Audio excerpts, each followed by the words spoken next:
Well, Keir Starmer is apparently threatening to give everybody a respect order that has signed the petition.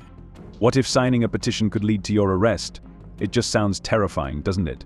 But unfortunately, many people are afraid that this is exactly what could happen under the leadership of Keir Starmer. Recently, there has been increasing talk that Starmer may support the idea of the police arresting citizens who dare to sign a petition demanding his resignation. This petition, which has gathered more than 2 million signatures, is a powerful cry for help, indicating that millions of people are unhappy with his leadership. Instead of heeding this call for change, Starmer is said to be willing to treat those who sign the petition as criminals. This is not just unacceptable, it threatens the foundations of our society. What a respect order is, and I'm going to read it to you. A respect order is meeting a manifesto pledge to crack down on all anti-social behaviour. The new respect order will give the police and local councils the power to ban prospective offenders from town centres drinking in public spots such as high streets and local parks. And it will also stop perpetrators from, undertake positive rehabilitation, and failure to comply with the respect order will be a criminal offence. Police will have the ability to immediately arrest anyone who is breaching the respect order. So in other words, he's saying that we're being antisocial by signing. This is not just a rumour. Starmer was accused of describing the British public as antisocial for expressing his concerns. The problem lies not only in the petition, but also in the fact that any dissent can be perceived as a threat to his power. If he believes that a significant part of the population is behaving antisocially by simply expressing his opinion, this creates an alarming image of his attitude towards freedom of speech. Are you now feeling the pressure? Because I think there's a petition that's currently Your approval online ratings have dropped. 1.9 people who want the election to go again. Is it 2 million now? It's now just over 2 million. Do you feel the pressure? Look, I remind myself that very many people didn't vote Labour at the last election. I'm not surprised that many of them want a rerun. That isn't how our system works. But how can the public change their mind? What right does she have to correct the course when she sees that everything is going wrong? Starmer seems to think that his election is the final point, after which nothing else matters. In fact, he says that millions of dissatisfied citizens do not matter because they have already spoken out in the elections.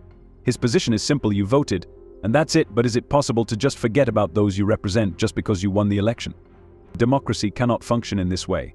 If leaders think they can shut themselves off from society after they are elected, then what happens to the very idea of democracy? And if we all carry on signing the petition, we can be arrested because it's antisocial. What a load of shit. Honestly, I cannot believe what I am reading. But it says there, it's also where people have caused misery to local people. Yeah. But it's causing misery not locally, nationally. So this is, I think, personally, that we should put a petition forward and get it signed by as many people as possible to call a respect order on Keir Starmer. Yeah. What's your opinion, girls and boys? Shall we do it? Shall we put the leader? There's another section that says a respect order will give police and councils the power to crack down on repeated antisocial behaviour. So in other words, we're not allowed to have a say. What he says goes. The next part may shock you and make you think about how far Starmer is willing to go to suppress criticism. He's not just ignoring petitions and public protests, he's reportedly waging a real war against freedom of speech. Disturbing accusations have recently surfaced that Starmer has targeted social media, especially the X platform. Disagreeing with opinions on the internet is one thing, but trying to shut down these voices is something completely unacceptable. Imagine an elected leader tells a billionaire technologist how to control online discussions. The bottom line is clear: if you dare to speak out against him, especially on social media, you risk facing serious consequences. Critics call it an outright attack on freedom of speech and warn that it sets a dangerous precedent for the future. The idea that someone could be arrested for expressing their opinion on Twitter just because they disagree with the Prime Minister is truly terrifying. We are just got to be little sheep that follow behind him and do as we're told. Well, okay, Starmer, place a respect order on me because I don't see what I've done wrong by signing a petition. Yeah, and you might as well do it on the other two. But the story doesn't end there. There are disturbing reports that Starmer seems ready to go even further, targeting anyone who dares to express an opinion that he does not like. This is not just interaction with the media, it is an attempt to control the very essence of national discourse. A government that suppresses freedom of speech is not just ignoring its citizens, it is trying to silence them by taking away their right to vote. Let's focus on what really matters: protecting people. Rather than addressing the problem of rising crime in the UK, Starmer seems more concerned about the suppression of freedom of speech and dissent. It seems that his administration considers it more important to silence the protesters than to catch the real criminals. While the UK is facing serious challenges from increased violence to looting and banditry, Starmer's team is spending more energy suppressing opposition voices than addressing these pressing issues. And let me also say to large social media companies and those who run them, violent disorder, clearly whipped up online, that is also a crime. It's happening on your premises, and the law must be upheld everywhere. That is the single most important duty of government. Service rests on security, and we will take all necessary action to keep our streets safe. It's hard not to feel deeply perplexed when you see how all this contradicts the real problems that ordinary people face. How can a government claim to care about the well-being of society when it turns a blind eye to crime and instead focuses on suppressing free speech? It's just shocking. More than 2 million people have signed a petition demanding his resignation, but Starmer doesn't seem to hear their voices. He dismissed the petition as inappropriate, saying with disdain that it would not change anything. What have I started?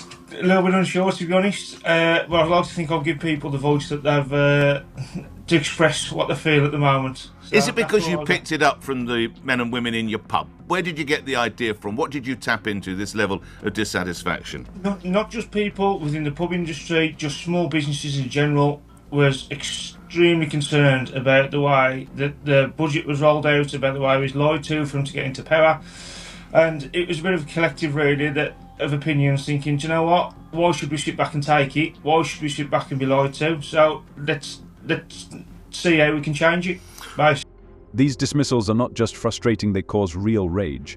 When more than 2 million citizens openly express their dissatisfaction with the current leadership, and in response they hear that their opinion means nothing, a reasonable question arises: does Starmer really care about people? Ignoring the powerful public outcry, it sends an alarming signal that the public no longer has the right to vote. Is it really so hard to realize that people are hungry for change? Am I asking too much from a government that should be willing to listen?